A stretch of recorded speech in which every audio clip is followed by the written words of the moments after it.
Ani miidiyaa hedduun jaaladhu odeeffannoo godhi.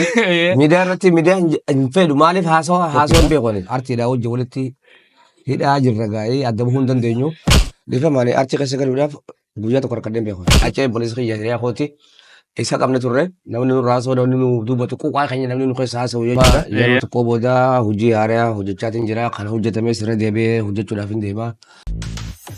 Yooyyaa akkam jirtu daawwattoota keenya kun Anaan Miidiyaati. Anaan Miidiyaa irraa sagantaa har'aa kan isiniif dhiyeessan badhaasaa Dirribaati. Egaa akka carraa ta'ee guyyaa har'aa bara haaraa 2025 simachuuf deemaa jirra. Bara haaraa kanatti artiist Adnaan Mohammed magaalaa Portland Oreegonitti argamee bara haaraa kana simachuudhaaf community Portland Oreegon waliin turtii taasisuudhaaf akkasumas sirboota isaa bebbeekamoo fi jaallatamoo dhiyeessuudhaaf magaalaa Portlanditti argamee jira. Artiist Adnaan Mohammed baga nagaan dhuftee. Bagana gannoita. Anaa dhufu siin jenna. Anaan. Egaa artiist Adnaan Mohammed akkuma beekamu artistii bulees akkasumas artistii jaallatamaa Oromoon qabu keessaa artistii isa tokkodha. Yeroo hedduuttis sirboota isaa jaallatamoo hedduu nu biraan ga'eeti jira. Ammas nu biraan ga'aati jira. Ayyaana har'aa as Portlanditti ayyaana bara 2025 bara haaraa simachuudhaaf asitti argamtee jirta. Baga nagaan dhuftee siin jenna irra deebine. Egaa Portlanditti dhuftee ayyaana kana uummata Portlandii waliin uummata Oromoo waliin bara haaraa kana simachuudhaaf dhufuu keetti affeerraa kana simachuu keetti maal sitti dhaga'ama? Yaa ani hedduudhaan gammadee hedduu bareedaadha. Isinis nagaa simachuu keessaniif galatoomaadha. Hedduu addaan turre malee yeroo amma duras dhufaatuma ture. So amma tana koominitiin Oromoodhaa asitti naaf hirtanii asitti argamuu kiyyaaf hedduun gammada. Happy New Year. Bagumaa waliin geenye isiniin jedha. Baay'ee galatoomi. Egaa barri kuni bara 2024 bifa adda addaatiin dabreeti jira. Barri 2025 immoo bifa haaraatiin dhufaati jira. Magaalaa Portlanditti dhufuu keetiin asitti gammachuu uummata Portland waliin simachuu keetiin baay'ee galatoomi siin jecha. Egaa simannaa akkamii akkasiif taasifames Portlanditti akkamitti akka gammadee yaada kee ta'uu nu kennite? Bareeda hedduu bareedaadha. Qilleensinis xiqqeeshoo gaama qorris bakka hundaa'u sa'a qorraati.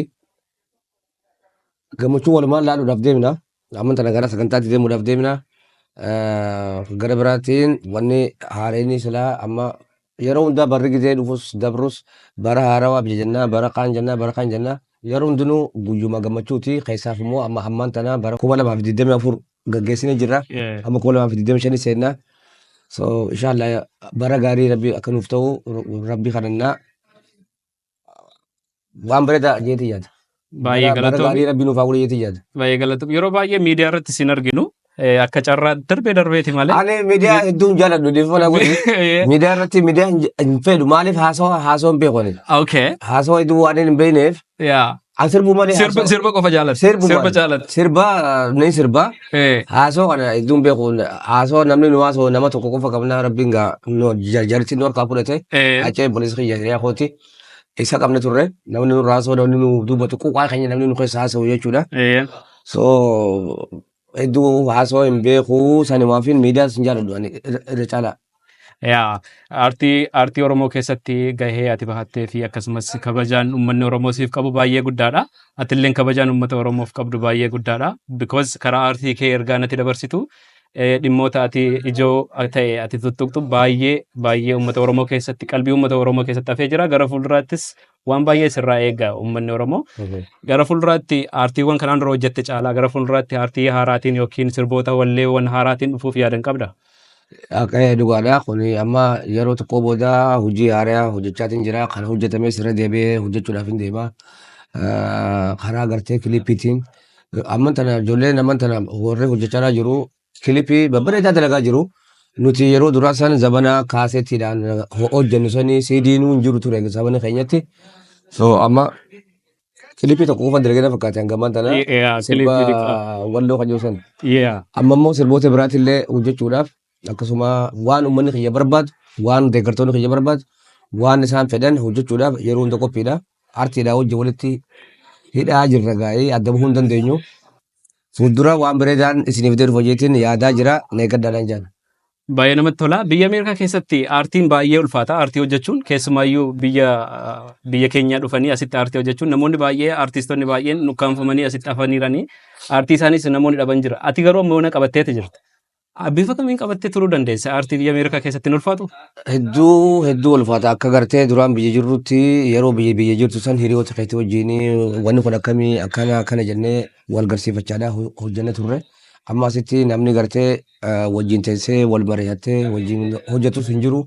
Hanguma gartee duraan dileetu san isuma san yaadachaati waan duraan dileetu san of duuba deebistee yookaan immoo ati dandeettii rabbii sii kenne seerraa namni sirraa fudhachuu hin danda'u.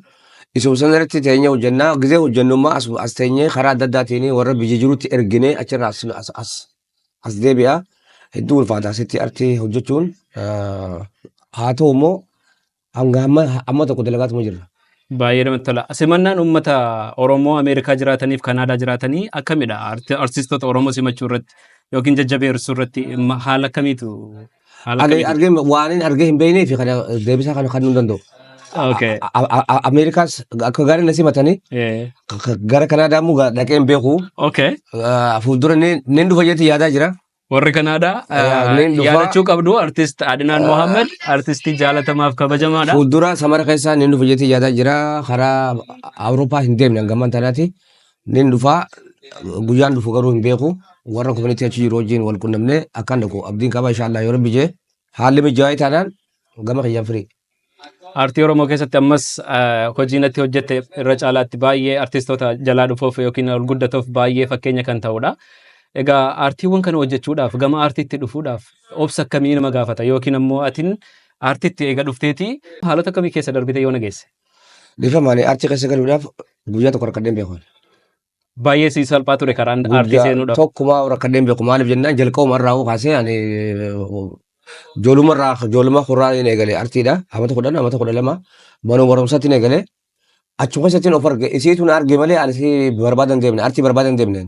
Artumaatu na barbaadee natti dhufe. Baay'ee si galateeffanna yeroo gabaabduu kana keessatti sagantaa kana fakkaatu yookiin yaada kana fakkaatu nu kennuu keetiif sagantaa bal'aatiin yookiin ammoo afgaaffii bal'aatiin walitti deebina jedheen abdii qaba. Baay'ee ulfaadhu galatoomii. Galatoomii fayyaa ta'a hordoftoonni keenya anaan miidiyaanis hojjedhaa hojii gaarii hojjedhaa hojii sabaaf ta'u hojii lammiidhaaf ta'u hojii nama boonsuu hojjechaa jirtanii yeroo tokko tokko ni arga miidiyaa keessanii ammallee fuulduras kana caalaa itti cimaan isiniin ja'a walitti deebinaa galatooma horaan bula.